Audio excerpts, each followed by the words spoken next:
apakah foto ini, walaupun ini foto katakanlah mungkin sekitar 30-40 tahun yang lalu misalnya gitu ya, dengan foto masa muda yang orang yang sama-sama bernama Joko Widodo, yang 10 tahun kemarin itu menjadi presiden, ini jelas bukan foto beliau.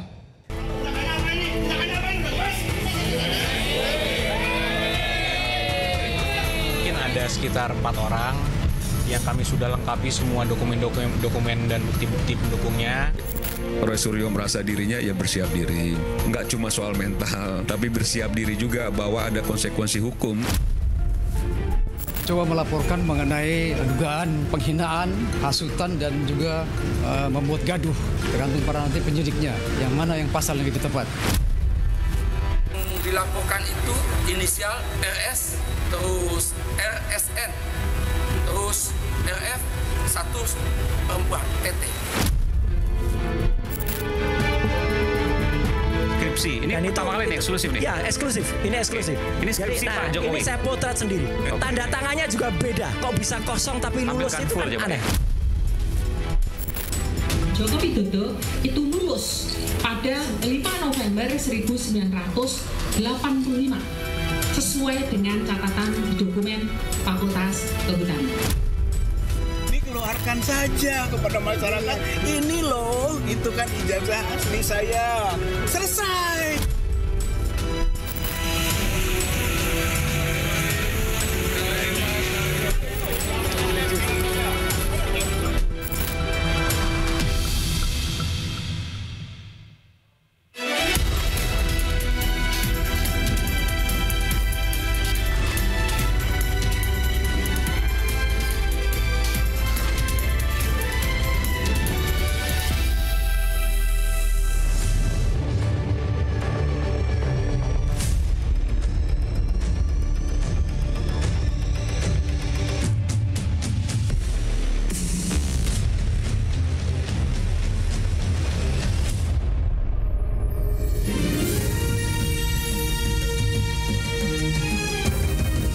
Disiarkan langsung dari studio MNC Conference Hall Ainus Tower, Jakarta. Inilah Rakyat Bersuara bersama Aiman Wicaksono.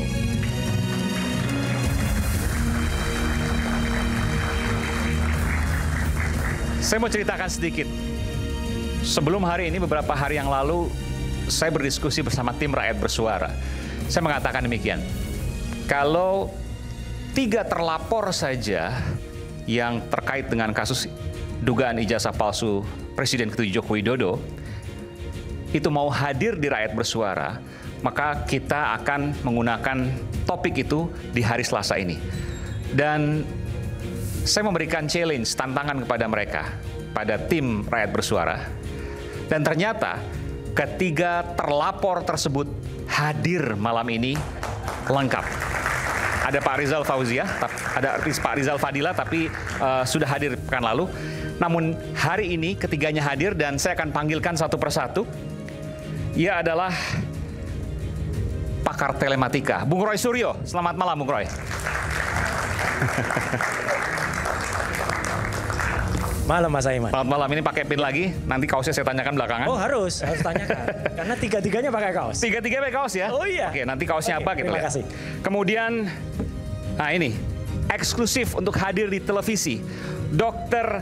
Tifauzia Tiasuma, pegiat media sosial dan juga dokter neuroscience. Selamat malam Dr. Tifa, terima kasih. Mas Aiman, makasih banyak. Biasanya kita lihat di media sosial, di X dan lain sebagainya, tapi hari ini tampil di TV, padahal terlapor. Nanti saya bilang, artinya mereka punya kepercayaan diri yang luar biasa bahwa mereka benar. Setidaknya itu yang ada di benak saya. Setidaknya itu yang menjadi hipotesis saya. Sementara ini ya, apakah benar itu nanti kita akan buktikan di layar hari ini. Insya Allah. Baik, kemudian yang ketiga adalah, nah ini juga yang tidak kalah vokal, Bung Rismon Hasiholan. Ahli digital forensik. Ini pakar digital forensik dari Jepang kalau tidak salah, betul? Lulusannya Jepang. Lulusan Jepang. Ya. S1 UGM, S1 UGM, S1 UGM. Asli. Oh, S2 UGM, S2 UGM? S1, S2, S2. Oke. S3-nya baru pecah-pecah ya? Pecah-pecah. UGM-nya ada komanya. Asli. Ini kenapa saya panggil dulu di sebelah sini, karena 3 terlapor biasanya orang kalau kemudian dia dalam tanda kutip ya berkoar-koar, berteriak-teriak, tapi ketika dilaporkan bahkan ketemu media pun itu tidak mau. Hari ini diundang, ketiganya lengkap ada di sini. Ada apa ini? Nah, ini kita akan saksikan nanti. Ini eksklusif pemirsa di Rakyat Bersuara. Selanjutnya di sisi kiri saya akan panggilkan Ketua Umum Peradi Bersatu Bung Zefrin Boy Kanu.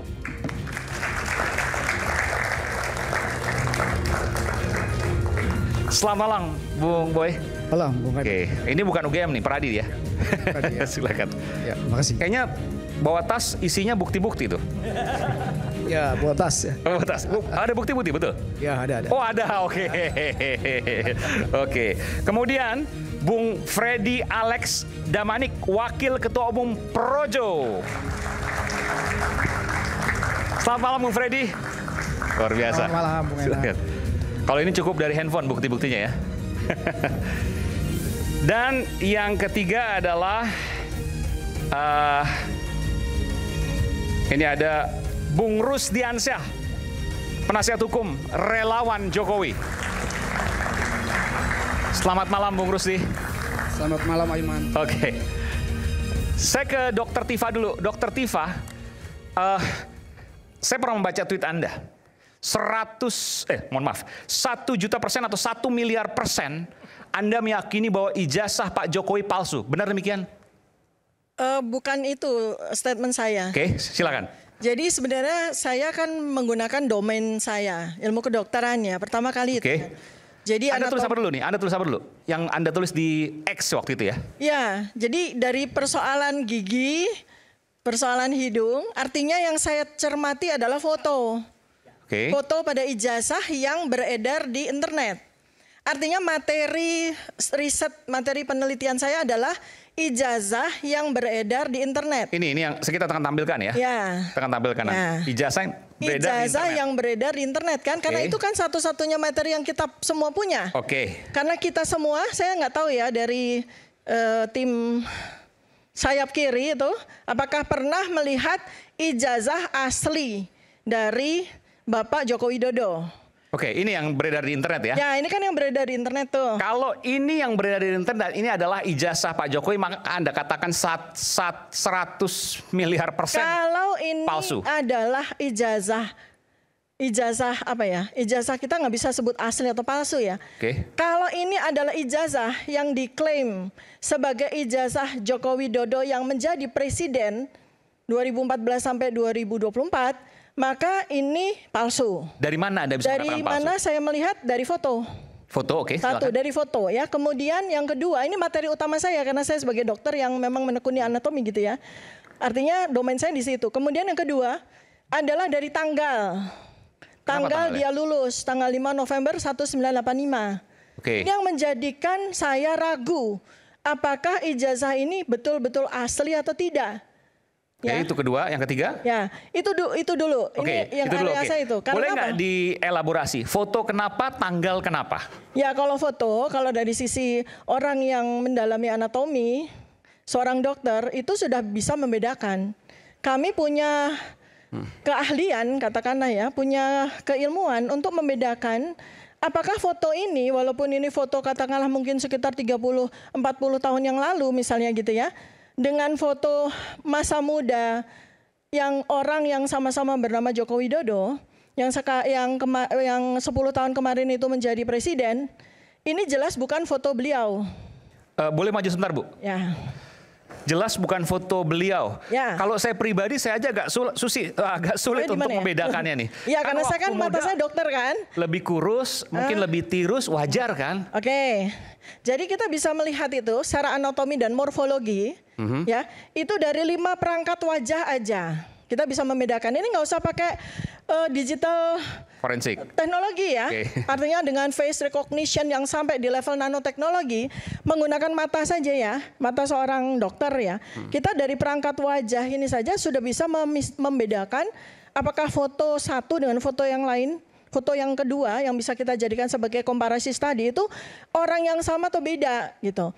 Pertama adalah dari jarak antar mata. Satu, jarak antar mata ini akan sangat sulit dioperasi plastik. Karena ini perangkatnya kan banyak ya, kompleks kan. Jadi jarak antar mata ini kita bisa bedakan apakah mata foto di sini dengan mata foto di sini tuh orang yang sama atau tidak, itu satu ya. Oke. Gimana cara ngukurnya? Ada aplikasinya? Ada. Oke. Kalau aplikasinya nanti kita menggunakan face recognition untuk akurasinya ya. Berapa mili bedanya. Itu bisa sampai sepersekian mili bahkan. Nanoteknologi. Nanoteknologi. Jarak mata berbeda antara foto ini dengan foto Pak Jokowi. Dengan kondisi Pak Jokowi sekarang. Ya, dan itu tidak akan mungkin karena usia dan lain sebagainya bergerak sekian mili misalnya. Nggak bisa. Kalau misalnya kita membedakan dengan hasil dari aging ya, dari penuaan ya, itu mungkin menjadi lebih sipit, itu mungkin menjadi lebih berkerut-kerut. Itu bisa. Tapi kalau jarak antar mata nggak bisa, mau dari lahir sampai meninggal nggak bisa berubah ya, satu. Kemudian kedua adalah dari tulang hidung. Tulang hidung ya. Jadi saya tidak mempersoalkan cuping hidung yang beda sekali ya dengan foto ini. Ini cuping hidung kan tipis mancung. Sedangkan fotonya Presiden Joko Widodo itu kan membesar di bawah begitu ya. Tapi ini kita bisa hilangkan ya faktor yang jelas untuk dilakukan face recognition adalah panjang tulang hidung.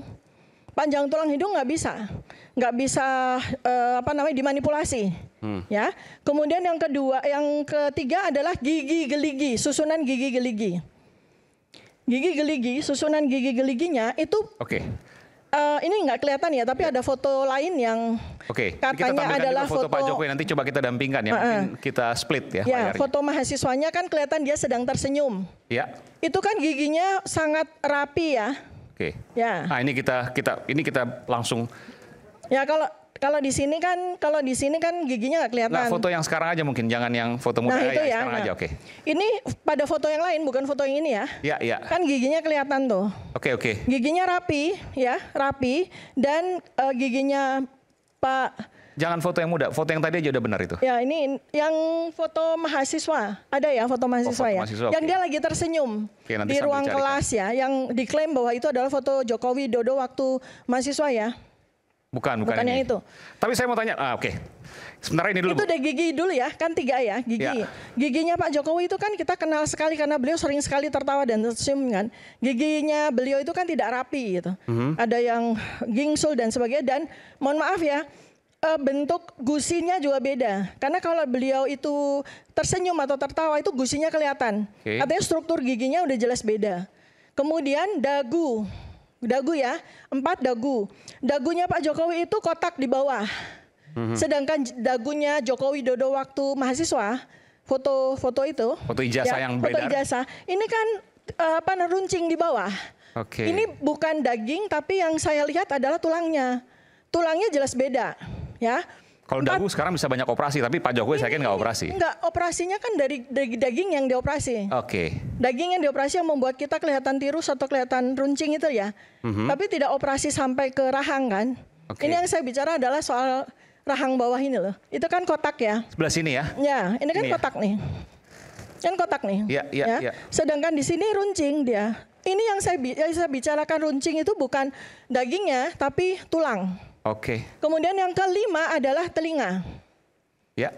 Bentuk telinganya itu menunjukkan beda bentuk otot telinga. Jadi kalau yang di foto ijazah itu telinganya kan caplang begini ya. Itu artinya tulang telinganya itu tebal, sehingga dia caplang. Kalau foto ini, fotonya Pak Jokowi itu konsisten ya. Telinganya kan nempel di kepala, selalu konsisten.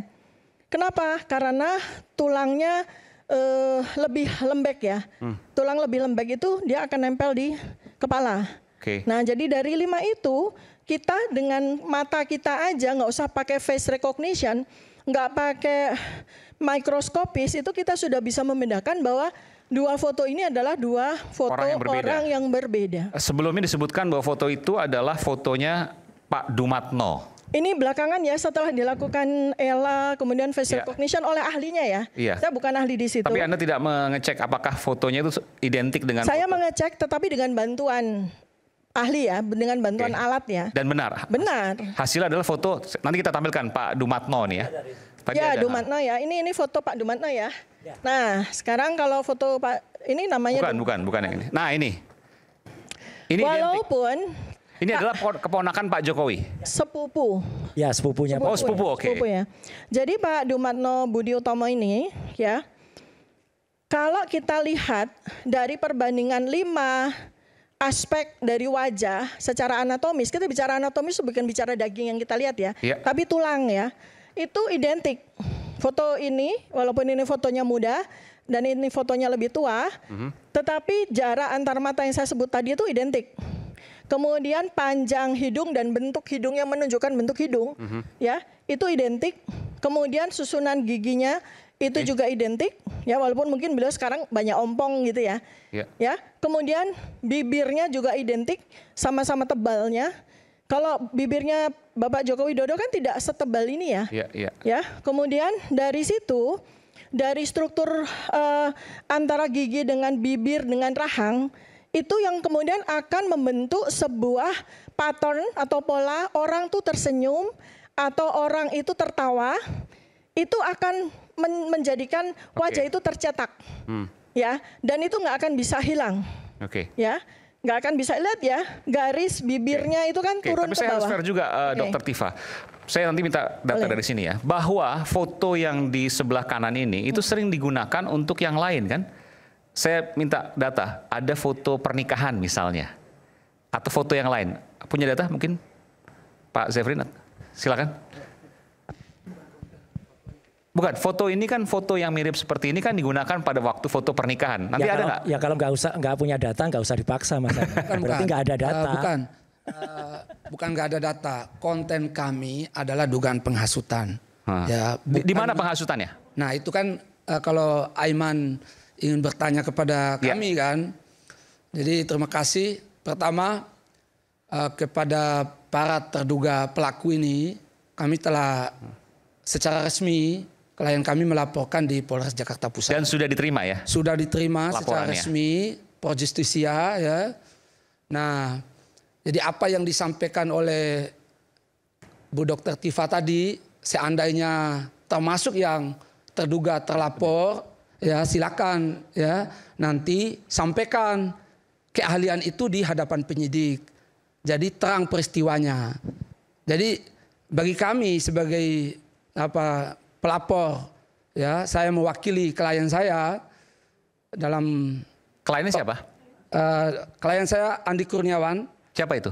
Dia ketua Pemuda Patriot Nusantara. Pemuda Patriot. Ya. Oke. Oh jadi apa yang disampaikan yang bersangkutan ke Anda? Tolong laporkan ini karena begini gitu misalnya. Tentu klien saya berdiskusi dengan saya. Andi Kurniawan. Ya betul. Itu siapanya Pak Jokowi? Nggak ada hubungan. Fansnya Pak Jokowi? Nggak ada hubungan. Nggak ada hubungan juga. Jadi begini. Jadi. Tapi diterima loh. Itulah rezim ini, Mas. Jadi gini, Mas Aiman. Jadi Andi Kurniawan ini ketua Pemuda Patriot yang konsen di bidang pendidikan. Ya. Nah dia melihat ada dugaan tindak pidana penghasutan yang telah terjadi. Nah dia melihat negara tidak hadir, seolah-olah ya, karena lama ini bergulir dan sebagainya. Ya. Nah ia datang melapor kepada pihak berwajib. Dan laporan itu sudah diterima. Bahkan kemarin kami sudah mendampingi terlapor untuk dimintai keterangan bersama saksi ya, di Polres Jakarta Pusat. Nanti teman-teman terlapor ini silakan nanti menggunakan keahliannya ya untuk. Ya itu apa? Yang saya tanyakan penghasutan supaya publik mahfum, supaya masyarakat mahfum dan saya juga mahfum tahu ya, mana penghasutannya. Makasih Aiman. Ya. Jadi ini pasal penghasutan ini 160 Mas Aiman. Ya. Jadi pasal penghasutan ini sudah diterjemahkan secara resmi oleh MK. Ya, lewat putusan nomor 7 garing PU ya, garing 7 Romawi garing 2009. Di mana terjemahan resminya ya, bahwa pasal ini menyangkut delik material. Jadi apa yang telah dilakukan telah sampai ya, telah di misalnya penghasutannya ya, penghasutan yang dilakukan oleh terduga pelaku ini menyebabkan orang ya terhasut ya untuk melakukan tindak pidana. Terhasut kalau berita yang disampaikan atau informasi yang disampaikan palsu, bohong, begitu kan? Ya. Tapi kalau benar kan bukan penghasutan. Penghasutan dalam artian bahwa yang disampaikan kan palsu, berita palsu. Nah, inilah hukum, seninya hukum. Oke. Jadi ada kadang orang, ya saya contoh ya Mas Aiman ya. Ada orang dihina, ya misalnya, lalu dia membunuh orang. Ya. Misalnya, kamu kupingnya jelek, memang kupingnya jelek orang itu, kan fakta itu. Ya. Tapi itu kan penghinaan. Tapi dia tidak lantas membunuh orang. Nah begitu juga dengan teman-teman ini. Ya. Itu gimana? Saya nggak ngerti. Nah begitu juga dengan teman-teman ini. Apa maksud saya dalam hal ini? Jadi ketika mereka menggunakan ya keahliannya menemukan ada kelemahan-kelemahan tadi, ada perbedaan-perbedaan tadi, ada keraguan-raguan ya. Mengatakan bahwa ijazah ini palsu dan sebagainya misalnya ya itu hendaknya dibawa ya. Oh, tidak boleh disampaikan ke publik. Bisa, tapi jangan menghasut orang lain untuk melakukan tindak pidana. Maksudnya gimana? Boleh disampaikan ke publik tapi tidak menghasut. Bedanya di mana tuh? Ya beda. Jadi kalau misalnya hanya menyampaikan bahwa ijazahnya misalnya palsu misalnya dalam konteks misalnya A palsu. Tapi kalau mengajak orang lain ya untuk melakukan tindakan melawan hukum dari kata itu. Ya. Apa tindakan melawan hukumnya? Ya, misalnya melakukan penyerudukan ya terhadap institusi pendidikan. Nah, misalnya begini, Mas Aiman. Penggerudukan terhadap UGM gitu maksudnya? Ya, misalnya. Kita akan kembali saat lagi, kita akan dalami nanti selepas jeda. Tetaplah bersama kami di Rakyat Bersuara.